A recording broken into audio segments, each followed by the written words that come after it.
Hey everyone, in today's video I wanted to go over the deadlift and how you go about programming for it to get stronger. In regards to the programming, the way I would start it is by squatting twice a week at least to build up your leg strength, and deadlift once a week. I usually do block training when it comes to deadlifting, so I would have a base building period where I would do about 3 to 4 weeks of doing sets of 8 between 60 and 70% of my 1 rep max. The percentage really depends on the lifter and what your body can tolerate. I would follow that with a deload week in a sense, where I would typically do normal back accessory movements, but throw in maybe deficit deadlifts or just skip deadlifts altogether and just rest.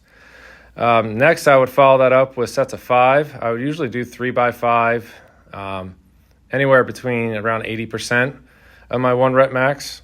And then after that, I would kind of build based on each week, add 5, 10 or more pounds, just based on how everything's moving. Once those 3 or 4 weeks are completed, I would also do another deload, do the same thing as the previous one.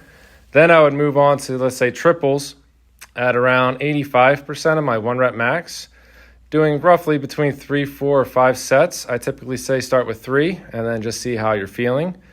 Usually I don't recommend like AMRAP sets yet unless you're more of an experienced lifter, but really this is just the basics I wanted to give you guys, just so you have a base of how I go about building when it comes to my deadlift.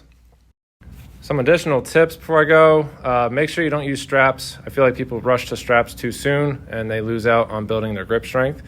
Make sure you pause at the top when it's your final rep, and it just allows you to get your body used to holding that weight in your hands and control the eccentric movement on the way down.